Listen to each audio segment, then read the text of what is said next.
Hi, my name is Jackson Kibler, and welcome back to another Data in the Wild episode hosted by Data Meeting. Before we begin, don't forget to subscribe to the channel below and click the bell to turn on notifications to be the first to know every time we upload a new video.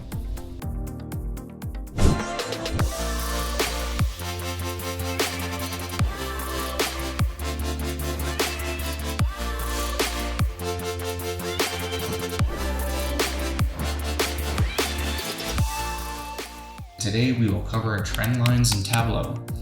We have the sample Superstore workbook open and navigated to the customer's dashboard, and on this bottom left chart we see for each customer their profit and sales on a scatter plot, and we can see the relationship between the two.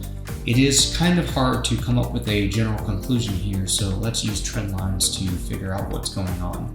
If you right click the space and navigate down to trend lines and show trend lines, we can see that there is a positive relationship between sales and profit. What this means is for the average customer, an increase of $1 in sales will increase the overall profit by 19 cents.